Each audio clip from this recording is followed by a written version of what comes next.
Sí, buenas noches. Estamos en otro programa Tiempo de Dios a través de su canal Vida TV.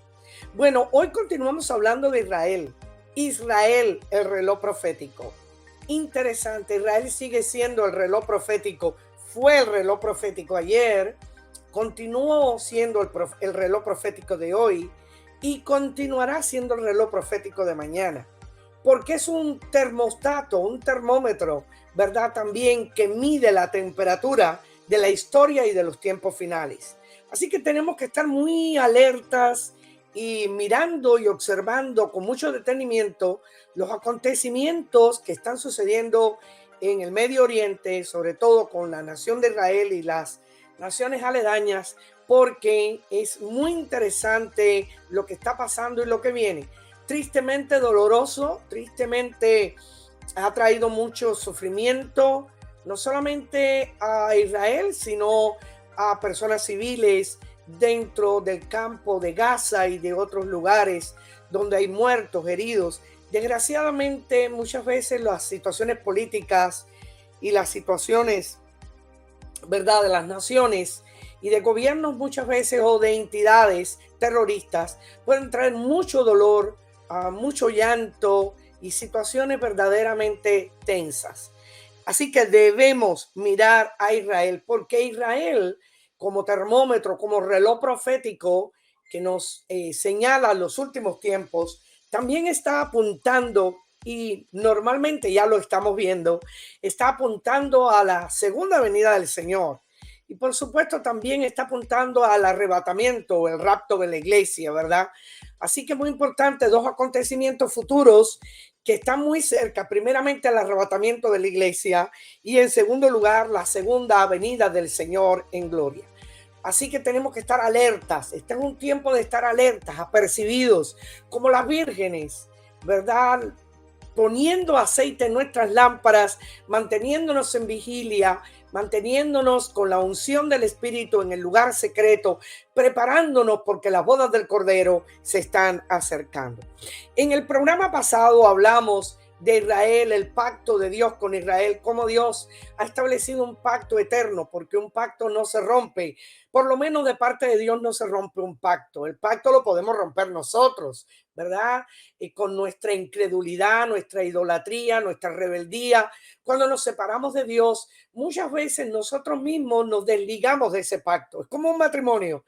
Es un matrimonio que está ligado por un pacto de amor, pero uno de los cónyuges en un momento determinado se separa o se divorcia. Así que Israel como nación ha tenido épocas, y lo decíamos en el programa pasado, épocas de altas y bajas, épocas de debilidades y fortalezas, épocas de oscuridad, pero también épocas de triunfos gloriosos donde Dios movió su mano sobrenaturalmente para librar a la nación de Israel. Decíamos en el programa pasado que Israel nos ha dejado un legado con la palabra, con las escrituras a todas las naciones, no solo a la nación hebrea, sino también a los gentiles, que somos nosotros, aquellos que no somos judíos. Interesante, el apóstol Pablo decía, ya no hay judío ni griego, ya no hay varón ni mujer, ya no hay esclavo ni libre, porque todos somos uno en Cristo Jesús. Con Cristo se rompió la barrera de separación entre judíos y griegos, entre judíos y gentiles, ¿verdad? O judíos y paganos, personas que no eran parte del pacto de Dios como nación de Israel. Así que el Señor ha venido a todos, su gracia rompió todas las barreras nacionalistas, raciales, religiosas que podían haber entre los hombres, y vino para establecer un reino de paz, un reino de concordia y de unidad, y establecer por la fe, ¿verdad? Como hijos de Abraham, tanto judíos como gentiles, por la fe, entrar todos a una misma provisión, a una misma gracia, a una misma abundancia, ¿verdad? De salvación y vida eterna, tanto para judíos como para gentiles. En muchas ocasiones, como decía, la nación de Israel, por su desobediencia, rebeldía, incredulidad, pecado, muchas veces el Señor tuvo que desechar a esta nación, pero no quiere decir con eso que dejó de amarla, que dejó de seguirla, que dejó de derramar sobre ella su misericordia o de atraerla con cuerdas de amor y llevarla al desierto para tratar con el corazón de la nación judía. Así que en muchas ocasiones, ¿verdad? Aun cuando la nación de Israel se conformó y se fue y no fue fiel al pacto de amor y hacía pactos con naciones paganas, asimilando en un sincretismo religioso, asimilando las culturas, la religión de otras naciones paganas. Sin embargo, el amor de Dios siempre estaba presente, como un padre con un hijo que disciplina a su hijo para atraerle con amor. Porque en definitiva, lo que hay en el corazón de Dios es atraer el corazón de su pueblo a él y que conozcan y que le reconozcan definitivamente como el Dios vivo. Todo esto le ha costado muchas veces a la nación de Israel tristezas, sufrimientos, periodos de oscuridad. Sin embargo, cuando se volvían a Dios de todo corazón, Dios les perdonaba. Cuando ellos se volvían a Dios de todo corazón y dejaban sus ídolos, su desobediencia, su incredulidad, su pecado, Dios los perdonaba, Dios los amaba, Dios los abrazaba. En muchas ocasiones Dios permitía la disciplina, permitía el trato muchas veces fuerte con la nación de Israel para atraerla al desierto, para hablarle a su corazón, para establecerle, ¿verdad?, el amor de él por ella. Como la historia maravillosa del profeta Oseas, que el Señor lo mandó a casar con una prostituta, una mujer adúltera. Sin embargo, el Señor le dijo, ve y toma, porque así es mi pueblo, dijo el Señor, en una comparación, en un paralelismo entre la nación de Israel y el propio Dios, e hizo que el profeta Oseas pudiera aceptar una mujer de tal categoría en su vida y amarla y aceptarla y recibirla y aún comprarla con un precio muy alto, ¿verdad? Para liberarla aún después en su adulterio de la esclavitud.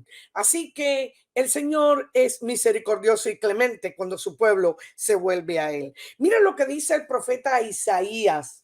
El profeta Isaías en Isaías 54:7. Quiero que lo tomen como un versículo hermoso, no solo para la nación de Israel, también es una promesa para nosotros, una promesa cuando nos volvemos a Dios, cuando dejamos nuestros ídolos, cuando dejamos el pecado, la desobediencia, la rebeldía, la incredulidad, ¿verdad? Como persona, como familia, como iglesia, como nación.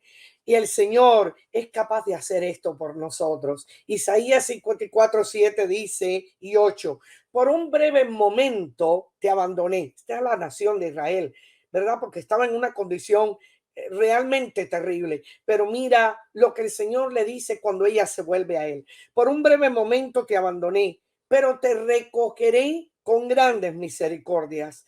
Con un poco de ira escondí mi rostro de ti por un momento, pero con misericordia eterna tendré compasión de ti, dijo Jehová tu redentor.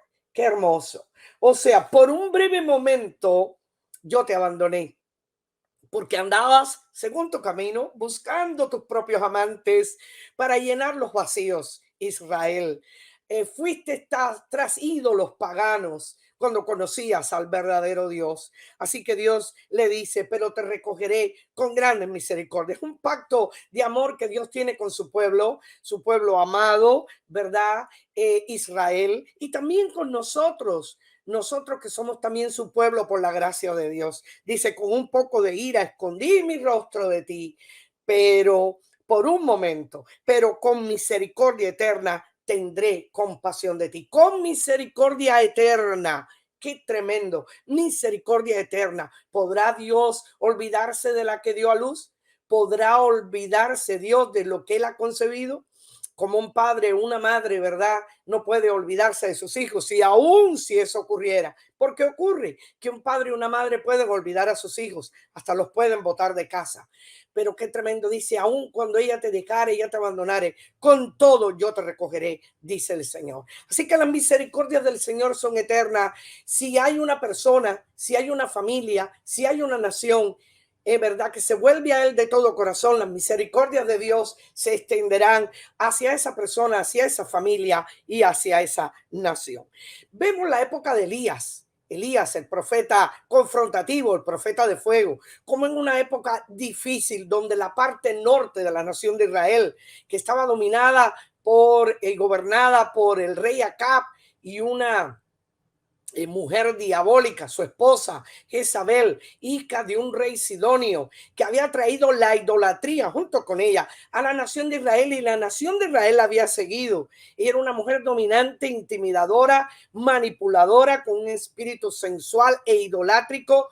Comenzó la prostitución ritual en Israel y ella encabezaba, y Acab, que era su esposo judío, por cierto, no buscó al verdadero Dios, sino que se volvió a los ídolos de ella. Ella manipulaba, ¿verdad?, la nación de Israel. Era un espíritu que estaba manipulando a través de ella a la nación de Israel, llevando a la nación de Israel a la idolatría, al paganismo, a la prostitución ritual. Y estaba el pueblo claudicando entre dos pensamientos. Por eso cuando Elías lo confronta y llama a los profetas de Baal y de Acera al Monte Carmelo y al pueblo de Dios para mostrar quién era el verdadero Dios, el Dios, no los dioses, el Dios. Cuando él confronta a la nación de Israel, ¿verdad? Dice, ¿hasta cuándo van a claudicar entre dos pensamientos? Si Dios es Dios, sírvele. Y si Baal es el Dios, sirven a Baal. Pero hoy se va a demostrar quién es el verdadero Dios. Dios quería volver el corazón de ese pueblo idólatra, incrédulo, duro, rebelde, ¿verdad? A él de nuevo, al Dios verdadero. Así que Elías confronta a los profetas de Baal y de Acera, y en esa confrontación el Monte Carmelo se define, ¿verdad? El pueblo se define por el Dios, el único Dios, porque desciende fuego del cielo. Es realmente maravilloso el encuentro de Elías y el desafío de Elías a los profetas de Baal y de Acera en el Monte Carmelo, porque había que demostrar quién era el verdadero Dios. El pueblo andaba, claudicaba entre dos pensamientos, saltaba desde una posición a la otra, era ambivalente, no se definía, no era fiel, no era leal, no estaba totalmente consagrado y entregado al único y verdadero Dios. Y cuando eso sucede en un corazón, cuando las personas están buscando otros ídolos, fetiches, íconos, imágenes, ¿verdad?, filosofías como dioses de su vida, cuando ellos mismos se ponen, ¿verdad?, en el lugar de Dios, todo lo que ocupa en el corazón del hombre, el lugar del Dios verdadero, es idolatría. Así que cualquier cosa que el hombre trata de adorar, que no sea el Dios mismo, el Dios de la vida, el creador del universo, ¿verdad?, es sencillamente idolatría. Así que Elías confrontó a la nación de Israel en uno de sus puntos bajos, en uno de sus puntos de oscuridad, en uno de sus puntos de pecado, de idolatría. Sin embargo, ahí reconocieron, porque Dios respondió con fuego, el único Dios que puede responder con fuego, porque este fuego venía del cielo.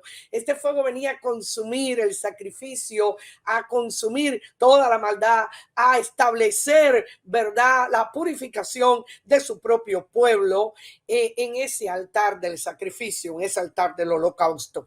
Así que qué interesante, queridos hermanos. La nación de Israel muchas veces ha tenido que ser confrontada por su pecado, su idolatría, su maldad, pero el Señor la sigue amando con un corazón tremendo. ¿Por qué? Porque la quiere volver al corazón suyo. Quiere que la nación, ¿verdad?, tanto la nación judía como cualquier otra persona o nación de la tierra que se vuelva a Dios, ¿verdad?, con corazón sincero, Dios tendrá de ellos misericordia.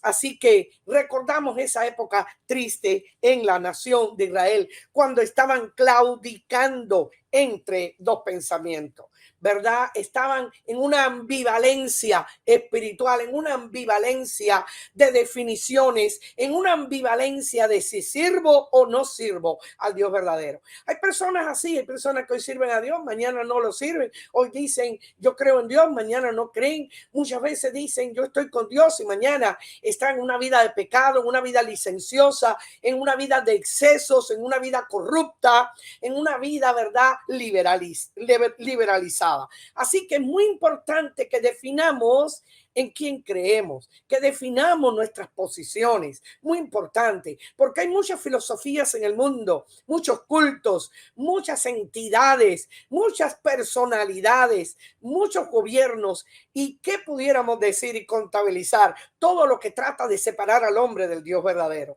Así que es muy importante que nos definamos, muy importante. El hombre de doble ánimo, dice la Escritura, es inconstante en todos sus caminos. El hombre de doble ánimo es inconstante en todos sus caminos. Así que es importante. En Romanos capítulo 11, el apóstol Pablo nos habla interesantemente de la nación de Israel y su relación con nosotros, los gentiles, los que no somos judíos, ¿verdad? Aquellos que hemos venido y aceptado a Cristo por la fe, aquellos que hemos venido y hemos sido injertados en el olivo principal, aunque no éramos pueblo de pacto, pero con Cristo, ¿verdad? Se ha establecido un nuevo pacto donde ya no hay diferenciación entre naciones, entre personas, ¿verdad? En Cristo Jesús somos uno, tanto judíos como gentiles, tanto judíos como aquellos que no somos judíos. Así que qué importante es esto, porque en Cristo Jesús se rompió las barreras, todas las barreras, todos los obstáculos, todos los muros de contención o todos los muros de división entre los seres humanos. Cristo vino a hacer la paz y a reconciliar al hombre con Dios. Así que qué interesante. Israel es una nación de pacto, como tú y yo también somos una nación de pacto. ¿Por qué? Porque Cristo, como les decía, estableció un nuevo pacto. Él dijo, levantando aquella copa en el día pascual, antes de su muerte, ¿verdad? Esta es la sangre del nuevo pacto. Esta copa de vino representa un nuevo pacto. Su sangre establece un nuevo pacto donde ya no hay judío ni griego, como le decía, mujer ni hombre, esclavo ni libre, porque todos somos uno en Cristo Jesús. En Romanos 11, del 1 al 36, hay algo interesante acerca de la nación de Israel y también nosotros, ¿verdad? Llegando por la fe al pacto de Dios. Mire, por ejemplo, dice el apóstol Pablo, para aquellos que se cuestionan si Israel ya no es, para aquellos que se cuestionan, ¿verdad? Si Israel ya no es. Israel sigue siendo, es un pueblo de pacto.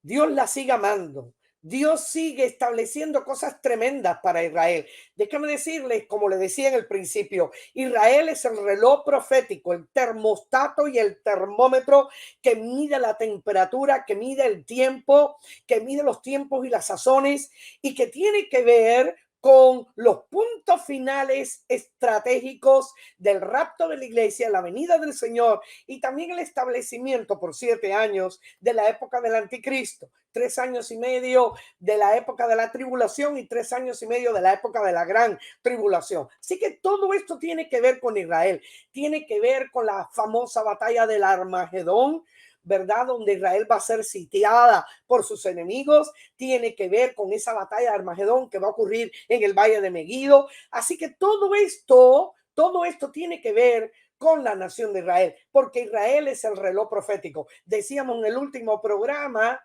que a partir de el 14 de mayo de 1948, esta nación que estaba dispersa entre las naciones, ¿verdad? En el exilio, en la diáspora, a partir del 14 de mayo de 1948, que se firmó la Declaración de Independencia de Israel, Israel renació, nació como nación una vez más. ¿Ok?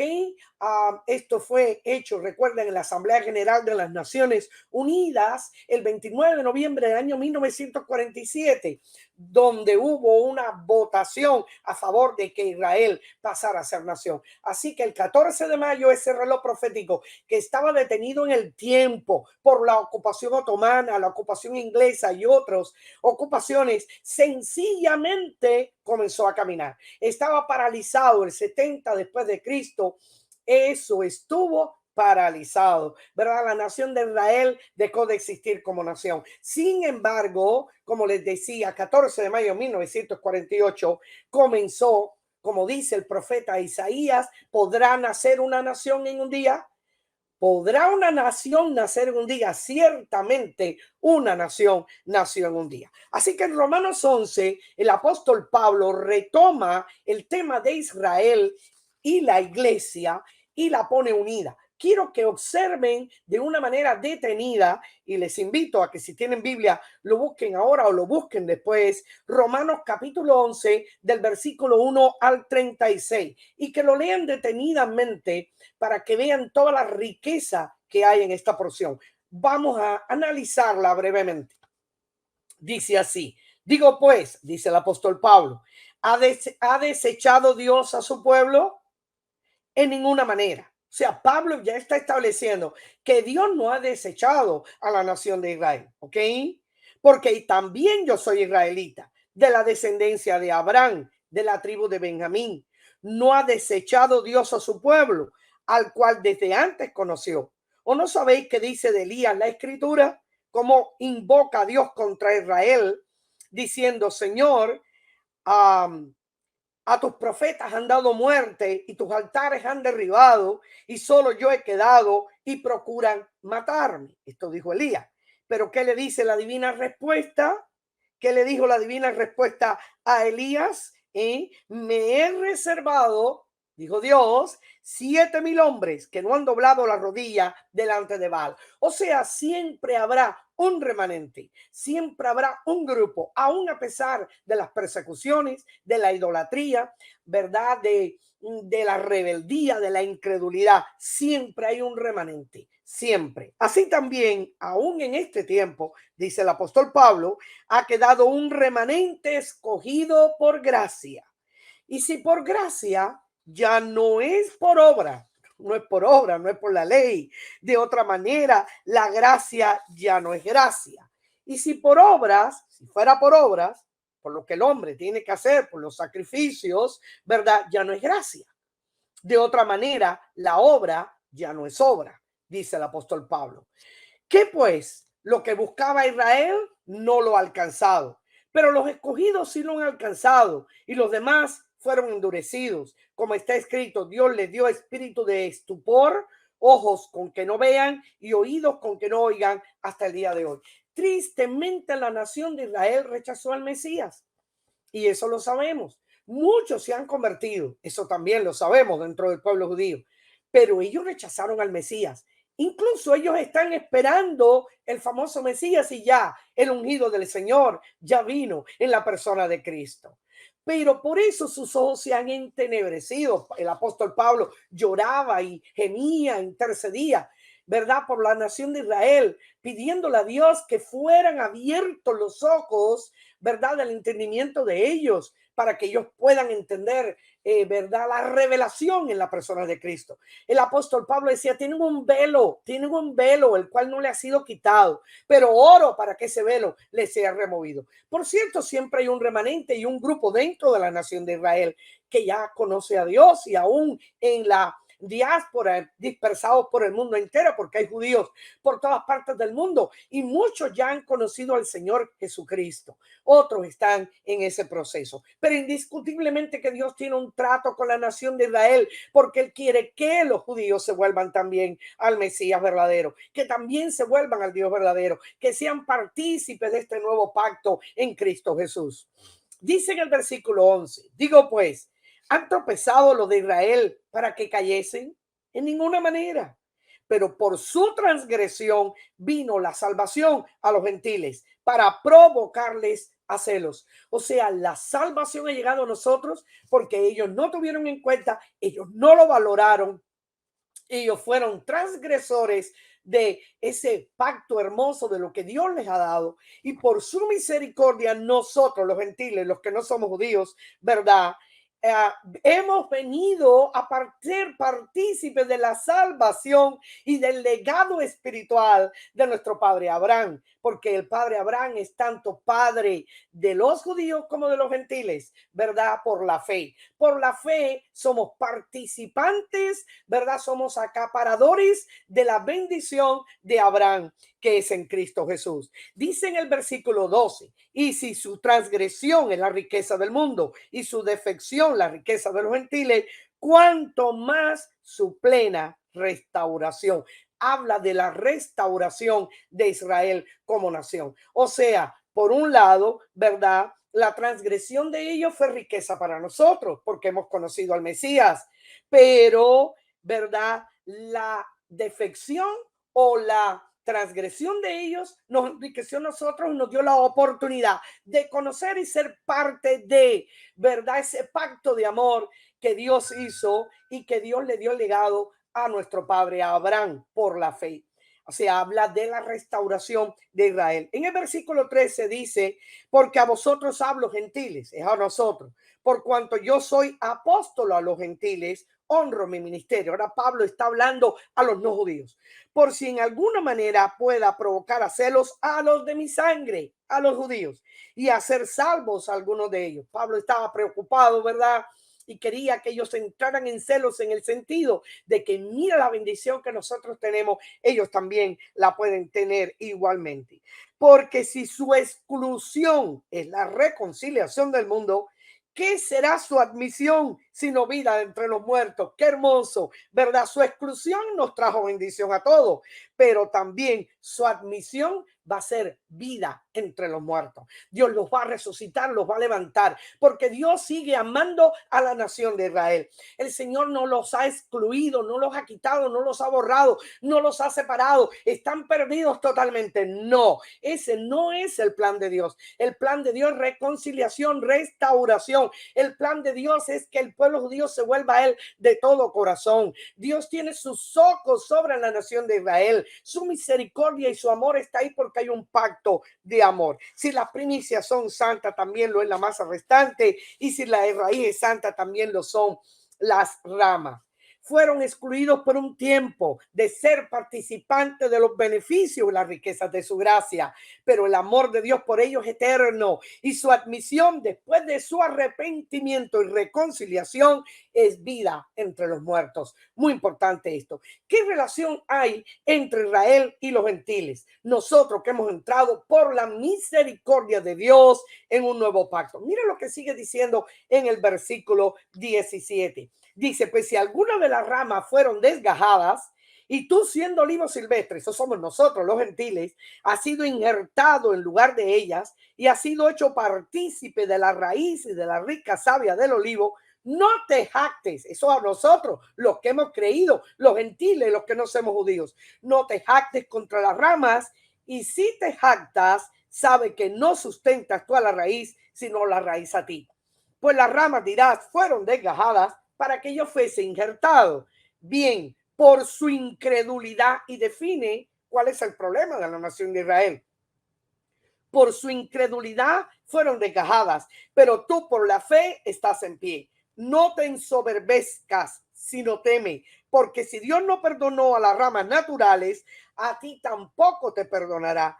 Mira pues la bondad y la severidad de Dios. La severidad ciertamente para con los que cayeron, pero la bondad para contigo. Si permaneces en esa bondad, si permaneces en esa bondad, pues de otra manera tú también serás cortado.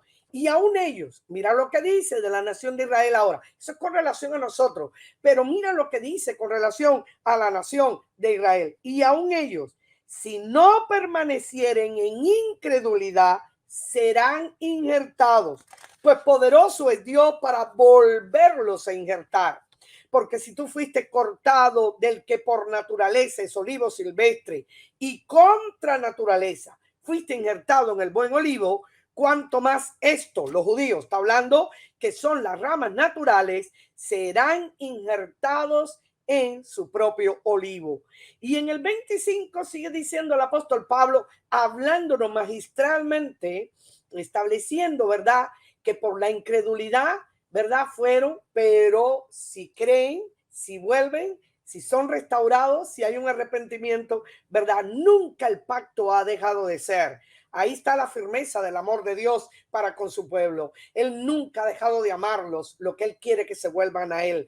Y nosotros no nos debemos ensoberbecer, o sea, llenarnos de vanagloria, pensar, bueno, nosotros somos los únicos poseedores de la verdad. No, no, porque tanto unos como otros debemos permanecer en el camino de la fe. Porque no quiero, hermanos, que ignoréis este misterio, para que no seáis arrogantes en cuanto a vosotros mismos, que ha acontecido a Israel endurecimiento en parte hasta que haya entrado la plenitud de los gentiles. O sea, se está esperando la plenitud de aquello que vamos a venir a Cristo por la fe. pero es un endurecimiento en parte, hasta que esto ocurra, y luego todo Israel será salvo, como está escrito. Qué tremendo. En cuanto al reconocimiento del Mesías, en cuanto a la soberbia y la jactancia, en cuanto a la incredulidad para ver el cumplimiento de las promesas, han estado ciegos, pero Dios quiere volverlos a injertar verdad por la fe en Cristo Jesús. Así que todo Israel, dice la palabra, vendrá al conocimiento de la gracia de Dios. Así que en cuanto al evangelio, son enemigos por causa de vosotros, pero en cuanto a la elección, son amados por causa de los padres, dice el apóstol Pablo en el versículo 28. Ellos son amados, son enemigos por causa de nosotros. Mira qué tremendo, por amor a Dios, por rescatar aún a lo perdido, ¿verdad? Ellos fueron incrédulos y Dios nos dio la oportunidad a nosotros, pero no nos jactemos, porque ellos también son elegidos, son amados por causa de los padres, por la promesa hecha a Abraham, Isaac y Jacob, por la promesa hecha a los antiguos, porque Dios levantó una nación para dejar un legado y a que a través de ella venir el Mesías. Y en el versículo 29 dice, porque irrevocables son los dones y el llamamiento de Dios. Qué tremendo. Dice la palabra, pues como vosotros también en otro tiempo erais desobedientes a Dios, pero ahora habéis alcanzado misericordia por la desobediencia de ellos, así también estos ahora han sido desobedientes para que por la misericordia concedida a vosotros, ellos también alcancen misericordia. Porque Dios sujetó a todos en desobediencia para tener misericordia de todos. Qué hermoso, hermano. La nación de Israel, tanto ellos como nosotros, somos parte del plan de Dios. Qué hermoso. Que Dios les bendiga. Continuaremos hablando acerca de Israel, el reloj profético, en el próximo programa. Que Dios les bendiga y nos vemos. Bendiciones, hermanos.